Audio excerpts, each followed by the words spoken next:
tercera semana, día 21. El cocoro, ¿de dónde proviene? Cocoro.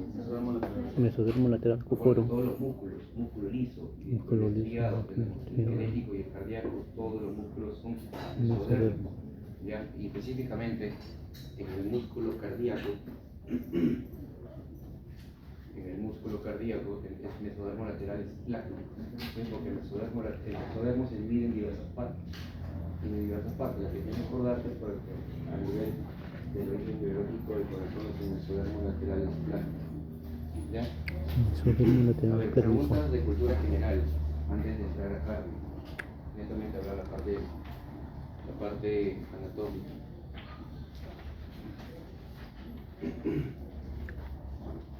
Al cardiomiocito llega el...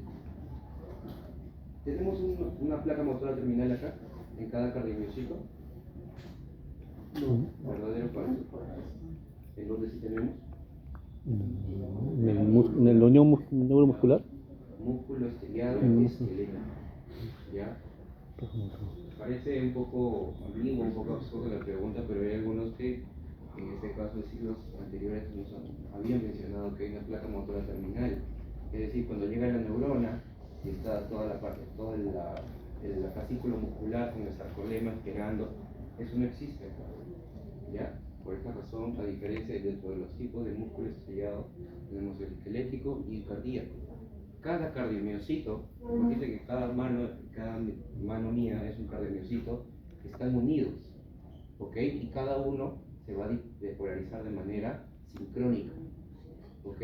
Estas uniones se llaman gap-junction, o uniones tipo gap.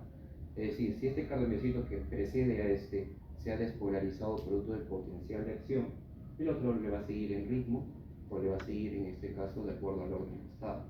Eso es lo que difiere, por ejemplo, en el músculo cardíaco o en el músculo esquelético. En el músculo esquelético, todo el paquete muscular que está en este caso rodeado por el sarcolema, ¿te acuerdas del sarcolema? Todo ese paquete se va a contraer cuando llega en este caso el estímulo gracias a la acetilcolina, que ya en seminario 2 veremos las patologías, la parte fisiopatológica y farmacológica, ya, ¿qué sucede? Siempre nos han enseñado, seguramente habrán visto que la parte de cardio, los libros nos dicen que para estudiar, en este caso, la parte del corazón, el corazón tiene diversas funciones, entre ellas una bomba. ¿Ok? Pero acuérdense que, por ejemplo, si ustedes tienen bomba de agua en su casa, la bomba de agua puede funcionar sola para que llegue el agua a tu caño, sea del baño o sea de la cocina. ¿Cómo llega entonces? A través de cañerías. Con tuberías. Esas tuberías tienen que hacer los pasos sanguíneos. ¿Ok? Tienes una fuerza, en este caso va a ejercer la sangre a través de la contracción miocárdica, inyecta la sangre y a través de las tuberías van a hacer los vasos sanguíneos. ¿Ok? ¿Qué otro concepto tienen que tener en cuenta respecto al corazón? Pertenece al mediastino medio. ¿Ya? Ahora tiene las hojas famosas. ¿Cuáles son las capas del corazón? Pericardio. Miocardio y endocardio. ¿Cuánto? Periendo. De adentro hacia afuera, se ordenado. Endocardio, Endocardio. está en contacto con la sangre. Miocardio, justamente ahí está, en este caso, la fuerza contráctil. Y pericardio. ¿Qué tipo de pericardio? Visceral. Tenemos solamente dos tipos de pericardio. No, el seroso y el otro es el fibroso. El seroso se subdivide a su vez en dos. El visceral, que es el que envuelve el corazón y que su función en este caso es proteger el corazón. ¿Y el otro cuál será? El parietal es el que está inervado. ¿Por quién? El nervio frénico, cuyas raíces son. Nervio frénico. ¿Cuáles son las raíces del nervio frénico?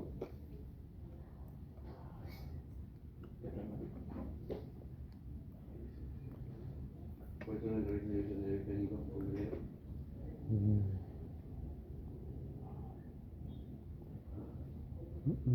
Raíces del nervio frénico. ¿Cuáles son las raíces del nervio frénico? Mira ahí. Pues. ¿Plexo cervical o plexo braquial?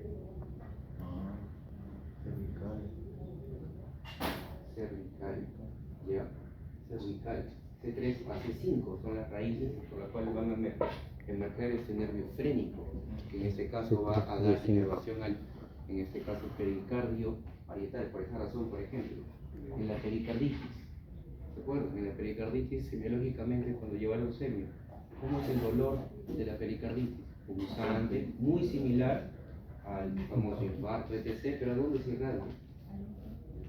Abrazo izquierdo. ¿El brazo? Hacia el hombro, hacia el cuello. ¿Ah?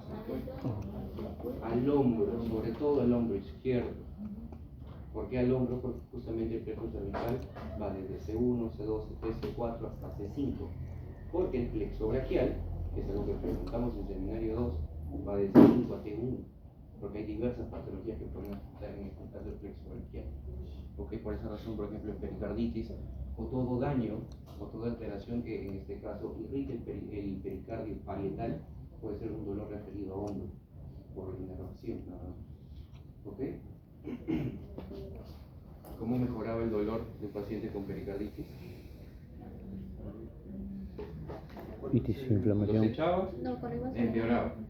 Cuando se iba hacia adelante, Preparado. mejoraba. ¿Ok? Nuestros esas cositas biológicas del cardio, La posición de como les he Levin. mencionado, son muy importantes. Los tipos de soplo, los tipos de pulso que tenemos, esas cosas son muy importantes Soplos, porque sí pulso. en el caso clínico. ¿Ok? Y que adelando desde ya, obviamente no vamos a tocar absolutamente todo cardio porque el tiempo nos queda corto, pero dentro de las valvulopatías, siempre se preguntan siempre son del lado izquierdo. La izquierda. Porque se entiende que el corazón, hemos dicho que funciona como bomba, el lado izquierdo bombea sangre a circulación sistémica. En cambio, el lado derecho, ¿hacia dónde bombea? Hacia Al pulmón. ¿Ok? Entonces la valvulopatía, sea de la mitral, que está entre la aurícula izquierda, el ventrículo izquierdo, o la aórtica, que está entre el ventrículo y la aorta, todas esas valvulopatías que van a repercutir en el lado izquierdo van a generar síntomas. Por esa razón, en los exámenes siempre preguntan no tipo de insuficiencia, aórtica o mitral. ¿Por qué? Porque son las que más generan síntomas. Las valvulopatías más raras son del lado derecho. ¿Ok? Por ejemplo, estenosis pulmonar, insuficiencia pulmonar, son extremadamente más raras. Y eso, evidentemente, se deben a patologías ya netamente productos a nivel pulmonar, por ejemplo, la hipertensión pulmonar, u otras patologías que inherentemente van a afectar el lado izquierdo. Otra pregunta de conocimiento o de cultura general respecto a cardio. ¿Cuánto es el gasto cardíaco del ventrículo derecho? ¿El derecho? Mayor de 55, ¿no? Querida, ¿O es la fracción de eyección? porque sabemos que, por ejemplo, a nivel renal, más o menos llega el 20% de todo el gasto cardíaco, es decir, ¿cuánto es el gasto cardíaco normal? ¿Cuánto de volumen? 5 litros, o 4.900 redondea 5 litros, entonces, sacas el 20% de esos 5 litros, ¿cuánto es más o menos? Un litro 100 a un litro 200, es decir, solamente de todos esos 5 litros, 1.200 va al riñón, pero aquí estamos hablando del ventrículo izquierdo, ¿no? ¿Y cuánto será el gasto cardíaco del ventrículo derecho?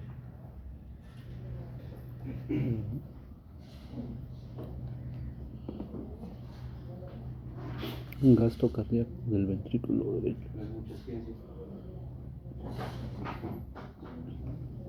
Igual 20%. ¿Por qué 20? ¿Hacia dónde se dirige la sangre que inyecta el ventrículo derecho? A la arteria A pulmonar. través de la arteria pulmonar va a los pulmones. ¿Y de los pulmones dónde va? Regresa a la parte A la- izquierda a través de las venas pulmonares. Ujú. Entonces, ¿cuánto es el gasto cardíaco del ventrículo derecho? 10% de esto. ¿Mm? 5%. Lo que consume el pulmón. No, el 100%. 100%. ¿Ya? 100%. Y eso se ha preguntado en nuestra dinámica. Así, literalmente, ¿cuánto es el gasto cardíaco del ventrículo derecho? 100%. ¿Qué quiero evaluar con ese tipo de preguntas? ¿Qué sabe circulación o circuito cardíaco? ¿Ok? Ahora.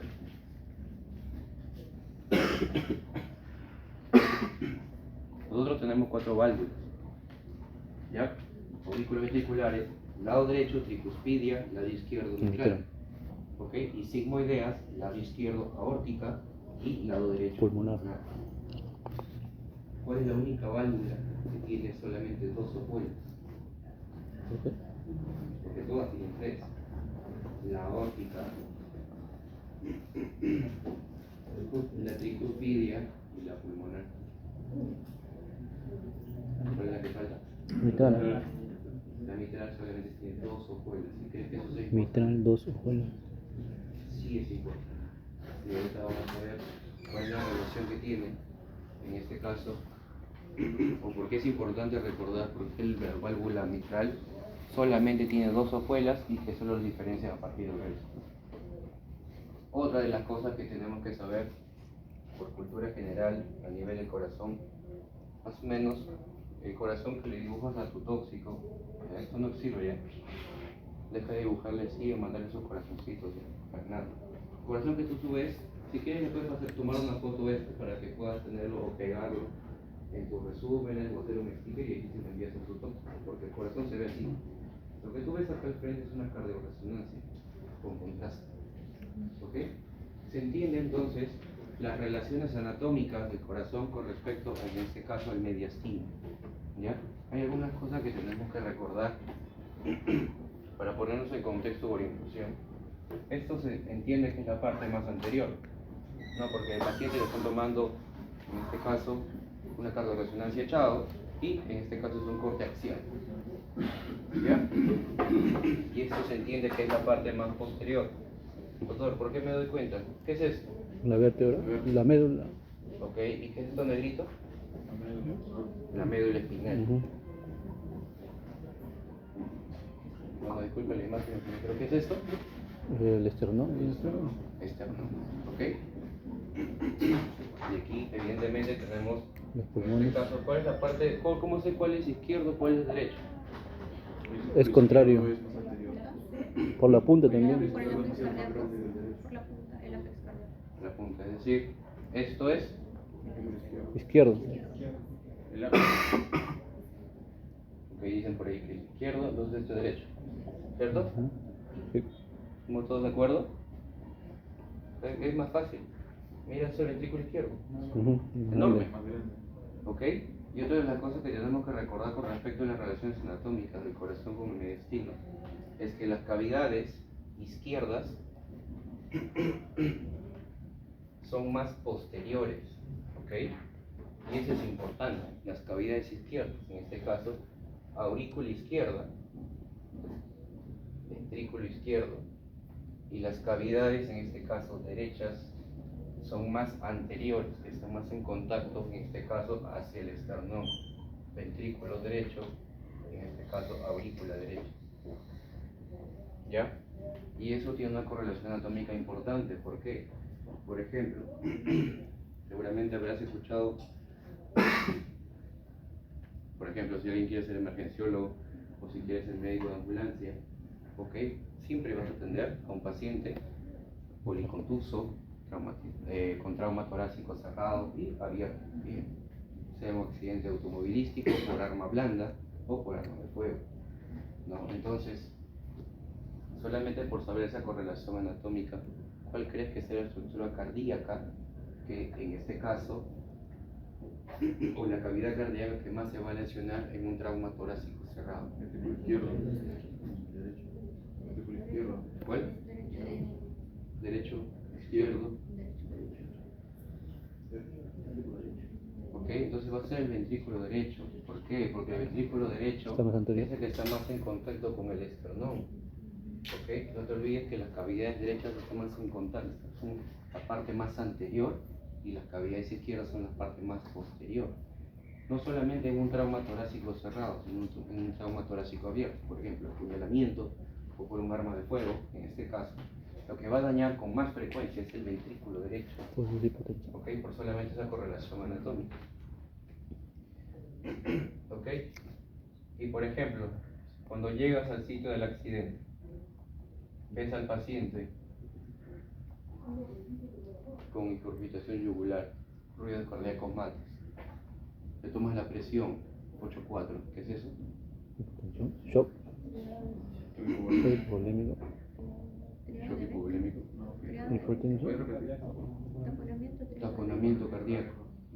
famosa triada de Beck. ¿Ok? Triada de Beck. Incurgitación yugular, hipotensión y ruido cardíaco matas. Muy bien. Ahora sí. ¿Cuál es el hallazgo central? ¿Qué tipo de pulso podemos encontrar en un paciente con triada de Beck o taponamiento cardíaco? Deficitario. ¿Ah? Deficitario. ¿Ah? ¿Qué tipo de pulso? Deficitario. Partus cardiacus. Paradójico. ¿Qué es el pulso paradójico? ¿Ah?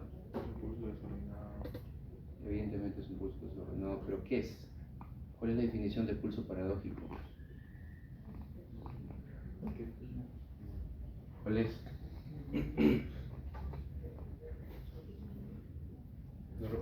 Por ejemplo, cuando tú tomas aire, desciende la presión arterial sistólica.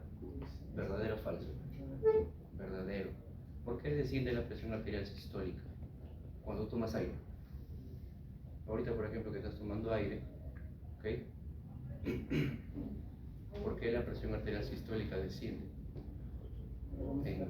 Hasta 10 milímetros de mercurio es lo esperado en un paciente fisiológicamente normal, sin patologías.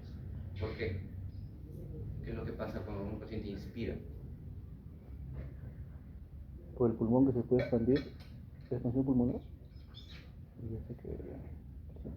Estamos hablando, olvídate del pulmón ahorita, estamos hablando del corazón. Porque un paciente en este caso puede disminuir la presión arterial sistólica.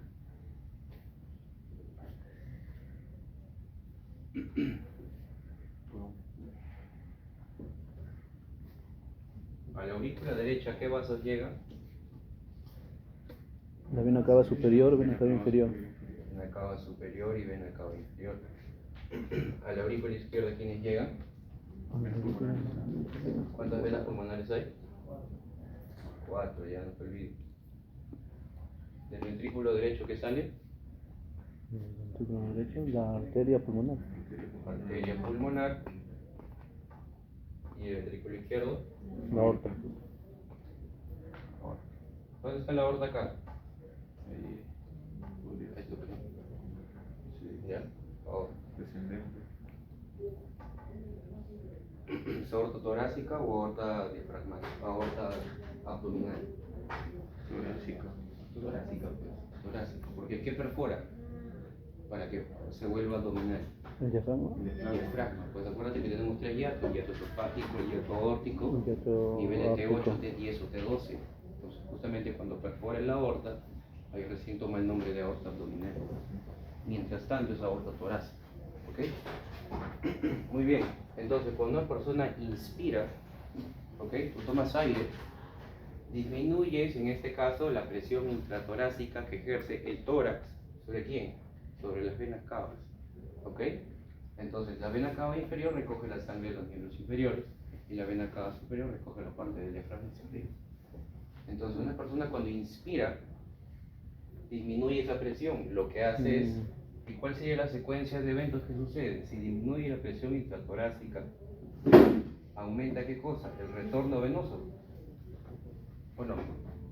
Si disminuye la presión sobre las venas, ¿aumentaría o disminuiría el retorno venoso? Va a aumentar. Entonces, ¿qué es lo que pasa? Hay más o menos sangre en el ventrículo derecho. Más sangre. Entonces, ¿qué pasará? Aumenta el volumen telediastólico del ventrículo derecho. ¿Qué es lo que va a pasar? ¿Por qué se ve que justamente al inspirar en un paciente sin patología cardíaca desciende hasta 10 milímetros de mercurio? ¿Cómo se llama esta estructura en negro? Tabique.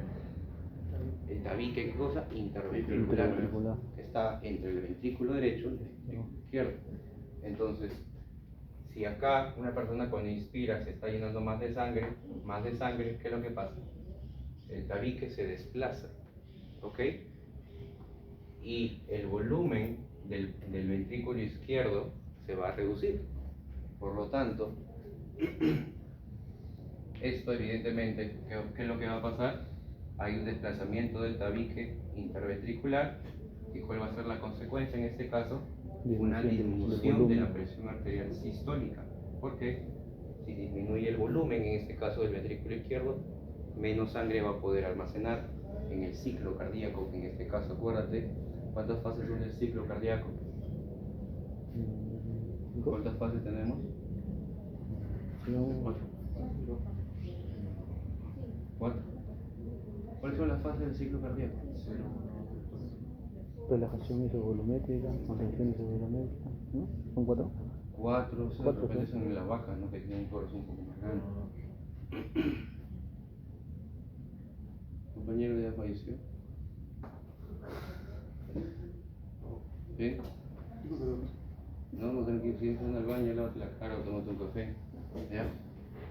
Solo son 2 fases, ¿ok? Sístole y diástole, nada más. ¿Cuál de esas dos, en este caso, permite que el corazón se llene de sangre? Diástole. La diástole. Sí. ¿Ok? Un consejo que siempre doy a mis alumnos, sobre todo a los más pequeños, porque el ciclo cardíaco, aprende como la bandera de Perú. ¿Ya? Los 2/3 de todo el ciclo cardíaco pertenecen a la diástole y solamente 1/3 restante pertenece a la sístole. ¿Ok? ¿Por qué creen ustedes que casi la gran mayoría, no todos, la gran mayoría de la farmacología cardiovascular está enfocada en la diástole? Porque la diástole le genera mucha más chamba al corazón o al cardiomiocito, a diferencia de la sístole. ¿Ya?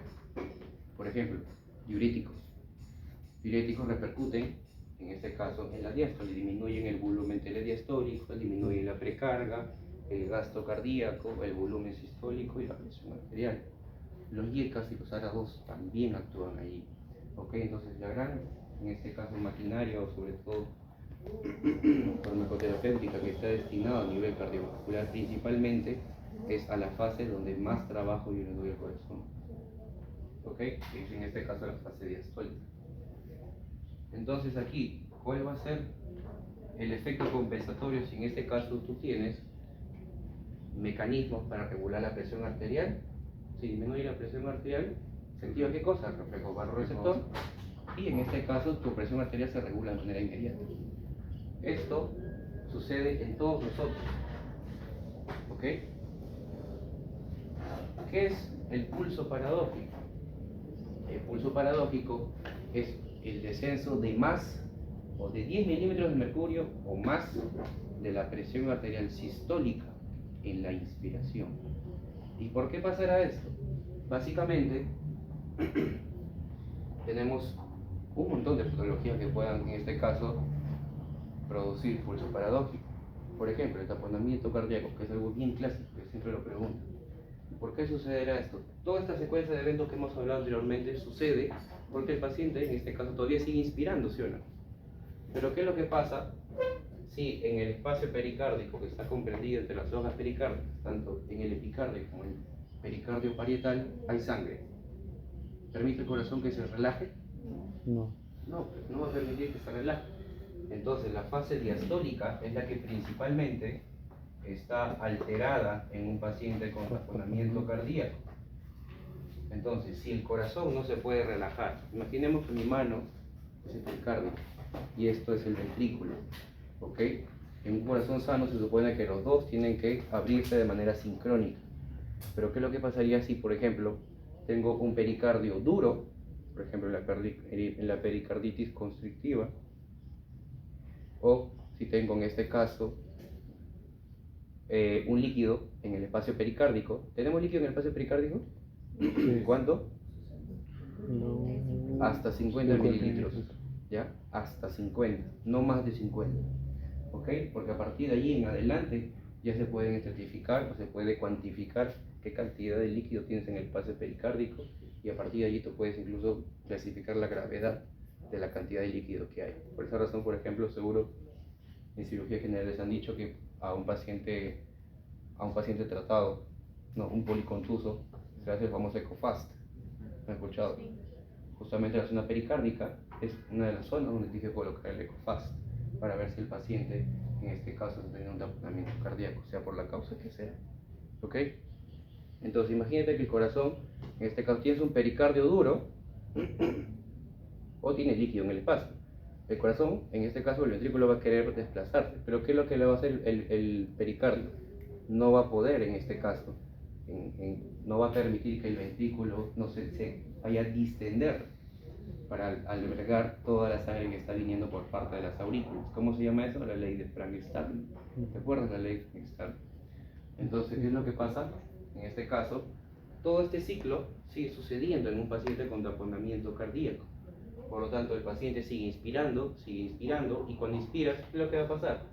Se sigue llenando de sangre todas las cavidades derechas. Y a eso súmale la cantidad de sangre que va a tener en el espacio pericárdico. ¿El ventrículo se va a poder relajar? Jamás. ¿Ok? Entonces, ¿qué es lo que está haciendo? Desplaza más al tabique. Y cada vez el ventrículo izquierdo, el volumen o la cantidad de sangre que va, en este caso, que originalmente podía almacenar, va a ir reduciéndose cada vez más. Entonces, por esa razón, tú ves allí qué cosa. Hipotensión. ¿Por qué? Porque si disminuyes la cantidad de, en este caso, de capacitancia que va a tener el ventrículo izquierdo de poder albergar la sangre, menos sangre va a eyectar. Tenemos hipotensión. Ruido cardíaco mate, ya sabemos por qué, porque en este caso hay sangre en el espacio pericárdico. Nosotros queremos escuchar el primer y el segundo ruido, se va a percibir con menor frecuencia. ¿Por qué? Porque en un espacio, en este caso, o líquido, no es buen traductor de la audición. ¿Y por qué habrá ingurgitación yugular?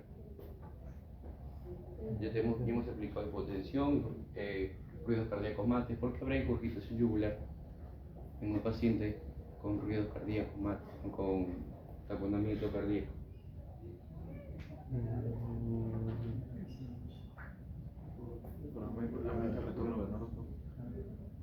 Ok, pero ¿por qué tú lo ves acá el paciente que está teniendo una ingurgitación yugular? Por aumento de la precarga. No, la precarga disminuye. Entonces, es decir, el paciente, cuando aumenta la precarga, es cuando todo aquello que aumente la volemia. Ya, acá no está aumentando la volemia. Acá simplemente, el taponamiento cardíaco, ¿qué tipo de shock es? Obstructivo. ¿Ok? Tenemos diferentes tipos de shock: cardiogénico, obstructivo, en este caso el distributivo, etc. ¿Ok? Entonces, como es un shock obstructivo, el ventrículo derecho se va a seguir llenando de sangre. No. ¿Cómo que no? Sí, El paciente sigue inspirando. sí, ¿Ya? ¿Y qué es lo que va a pasar? Aumenta la presión, se abre ¿qué cosa? La válvula mitral, y la sangre de aquí pasa a la aurícula derecha. ¿Y la aurícula derecha qué vasos llegaban? Las venas cava superior e inferior. Vena cava superior y la vena cava inferior. ¿Cómo se forma la vena cava? En este caso, ¿cuáles son las ramas de la vena cava superior? Yugular. La yugular. Entonces, ¿qué ves? Tú le giras al paciente de la cabeza y comienzas a ver ¿qué cosa?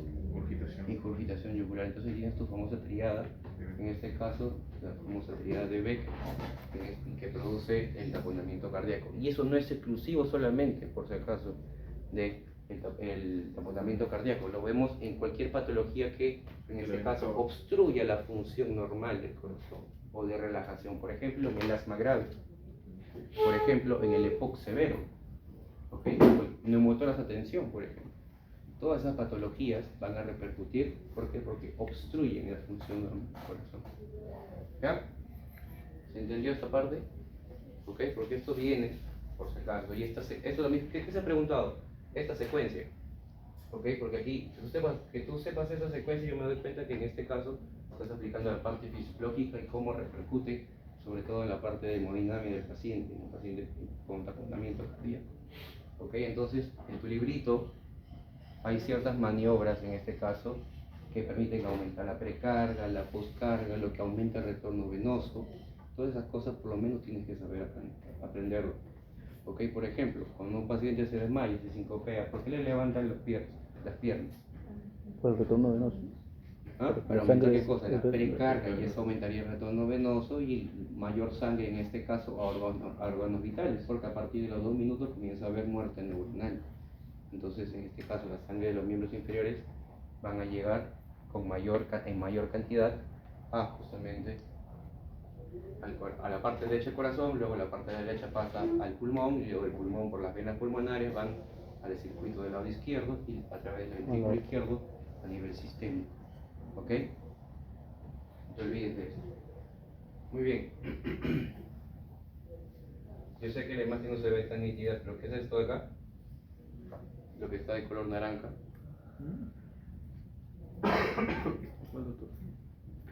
Eso. ¿Se ve? ¿Qué es esto de acá? Que está al costado del aurículo izquierdo. Mejor amigo. El aurículo izquierdo. ¿No son las venas? Negro o blanco. Mm, Recuerda, es una cardiorresonancia con contraste. Entonces, ¿El si es esófago? negro, El esófago. ¿habrá sangre? No. ¿Esófago? ¿Qué es? Esófago. El El esófago. esófago. ¿Ok? Entonces, ¿cuál es la correlación anatómica de la aurícula izquierda? Está adyacente al esófago. Y eso es importante porque, por ejemplo, en el manejo de un paciente con fibrilación auricular, vas a ver que tú como interno vas a hacer tu orden de qué cosa, ecocardiograma transesofágico. ¿Por qué será en este caso importante transesofágico? Meten una camarita por el esófago, y imagínate que la camarita está acá, este puntito, y comienzas a ver las 4 cavidades. ¿Y cuál es la cavidad que te importa, por ejemplo, en la fibrilación auricular? La aurícula izquierda. ¿Por qué? Porque estás buscando una fibrilación auricular. El aurículo izquierdo. ¿Ah? Aurículo. ¿Focos ectópicos? Uno es el foco ectópico, muy bien. ¿Ok? Porque el foco ectópico en la fibrilación auricular, es decir, el foco en este caso arritmogénico que produce, está en las venas pulmonares. Muy bien. ¿Y qué otra cosa estás buscando? ¿La éxtasis? Bueno, ¿y qué te va a producir eso? Trombos. Coágulos. O los trombos que se van a formar en este caso en la aurícula izquierda y luego migran y van a formar coágulos. Por esa razón un paciente con FA hay que anticoagularlo para prevenir qué cosa, el stroke isquémico o el ACV isquémico. ¿Ok? Entonces parte del algoritmo del manejo es el ecocardiograma transesofágico. ¿Ya? Tenemos aquí, ¿ok? El 10º par craneal. ¿Cómo se llama? 10 neumogástrico. Tu amigo. ¿Ya? Pero a nivel del nervio laríngeo recurrente izquierdo, que es una rama del vago, pasa por debajo del arco aórtico. En cambio, el nervio laríngeo recurrente derecho, ¿por dónde pasa? ¿Por debajo de quién? El derecho. ¿Por debajo de quién? ¿Cómo? Es un gran vaso que se pregunta siempre en seminario 2. Un vaso. Aorta. Subclave. ¿Ok? Subclave. Entonces, el nervio laríngeo recurrente izquierdo pasa por debajo del arco aórtico y se coloca de manera adyacente a al esófago. ¿A quién inerva el nervio laríngeo recurrente izquierdo? ¿Ah? ¿Diafragma? ¿Por qué estoy ronco ahorita yo? Bueno, ve con procesos de una posible COVID, no lo sé. Porque hasta el olfato he perdido. O el gusto. ¿Cómo se llama? Ya. La glotis. Yo no contagio por si acaso. Pero el tema es que, ¿por qué un paciente, por ejemplo, con una faringitis puede tener o puede llegar incluso a la ronquera, como mi voz? ¿Qué está afectando? La glotis. ¿Qué está afectando al paciente? ¿Lo escuchas al paciente? Está todo ronco, casi no habla, afónico. ¿A quién inervará el nervio laríngeo recurrente izquierdo? Cuerdas vocales. Cuerdas vocales. Entonces, un proceso faringio. ¿Faringitis? ¿Tú vas a ser paciente ronco? No. ¿Sí o no? Lo ves con todo el dolor, molestia, la amígdala se pongo inflamada, abre la boca, todo rojo. Pero cuando ya perdió la voz es que el edema o todo el proceso inflamatorio ya migró a ¿dónde? A la laringe. Que en la laringe se encuentran las cuerdas vocales. Entonces ya no es una faringitis, sino una laringitis.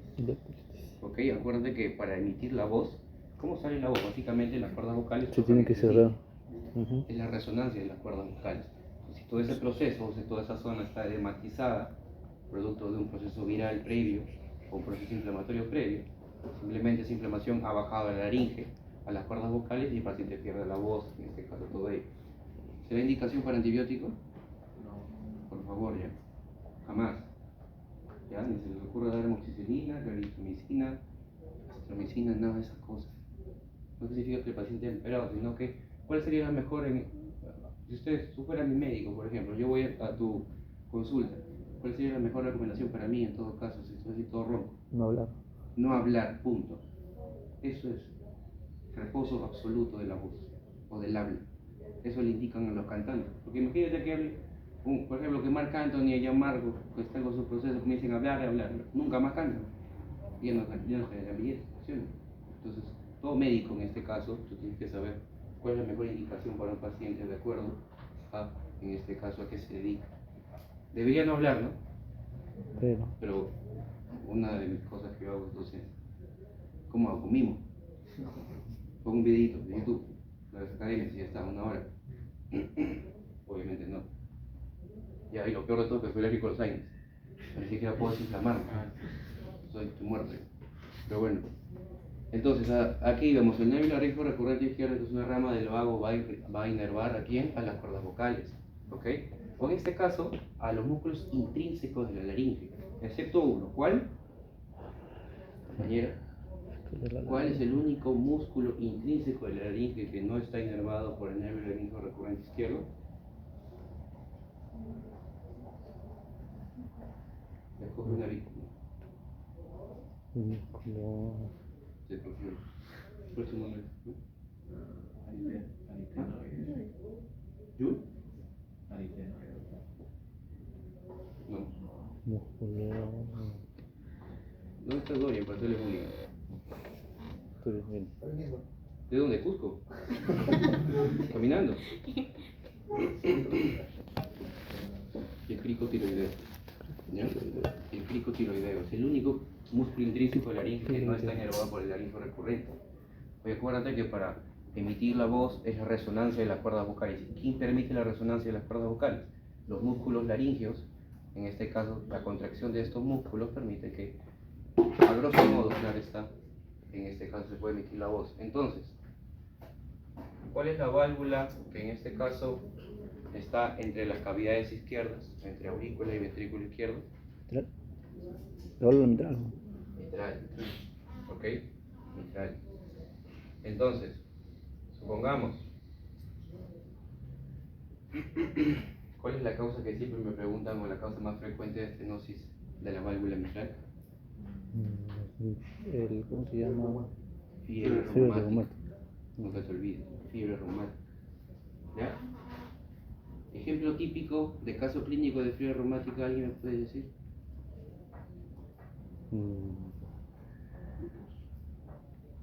Un niño, por ejemplo. Un chibolito, siempre es un niño. Siempre es niño o adulto mayor es un poco más raro. Un niño siempre, porque los niños, fenómenos inmunológicos como miedo, como si fuera a dar miedo los chibolos que tenemos. ¿Ya? ¿Qué más? Niño. ¿Movimientos involuntarios? Con fiebre. Eso ya es una complicación de la fiebre reumática. ¿Pero qué más? El antecedente clásico. Niño, ok, con un proceso faringoamigdalitis bacteriano o viral. Bacteriano. ¿Quién? Biógenes o betamolítico del grupo A. Ok. Y a las cuantas semanas, como mínimo, tiene que pasar para que pueda generar, en este caso, fiebre reumática. 2 como mínimo. ¿Por qué? Porque en este caso tiene que generarse anticuerpos. ¿Ok? ¿Cuál es el fenómeno? Pues si me preguntan el mecanismo fisiopatológico por el cual, ¿qué tendrá que ver un proceso faríngeo bacteriano y que vaya y que justamente afecte la válvula mitral? ¿Cuál será? ¿Cómo se llama? Lo que sucede, por ejemplo, en el Guillain-Barré, ¿no? Paciente con una enfermedad viral, gastrointestinal, con campylobacter o con dengue previo, y que a las 2 semanas, pérdida de la sensibilidad de miembros inferiores hacia los miembros superiores. ¿Por qué tiene ese mecanismo? Es un fenómeno inmunológico. Nos han enseñado de inmunología básica. ¿Cómo se llama eso?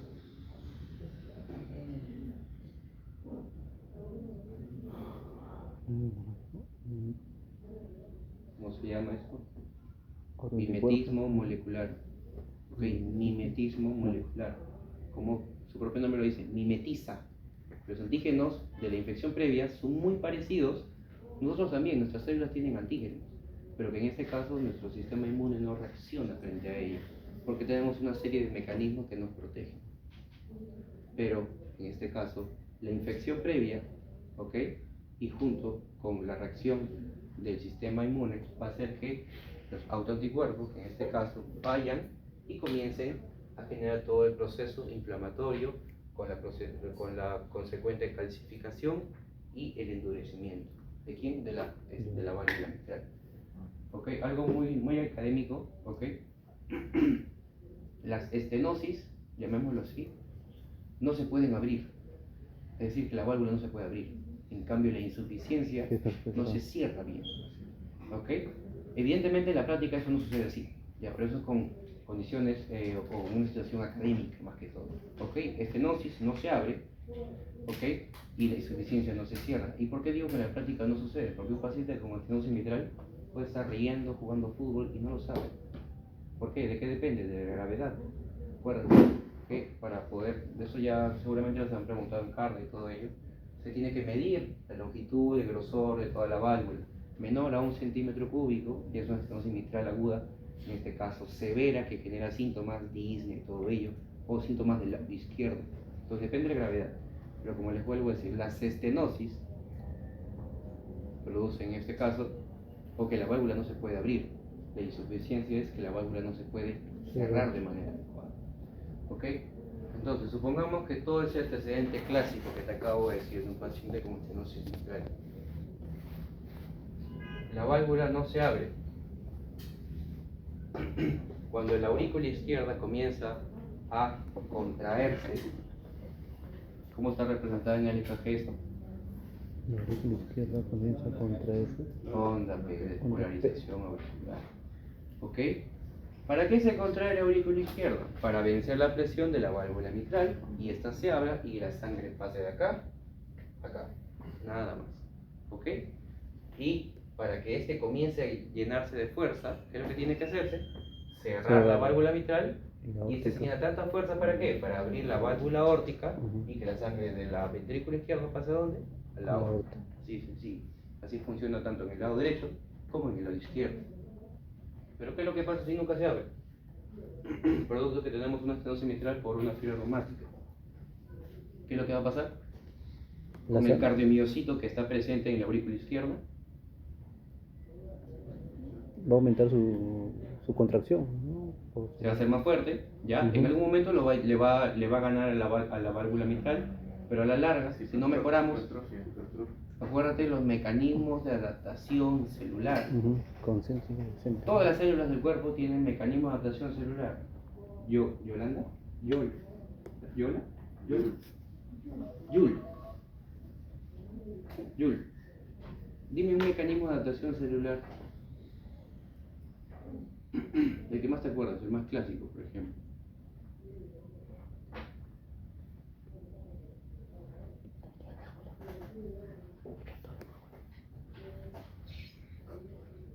Yo tengo pausa ya.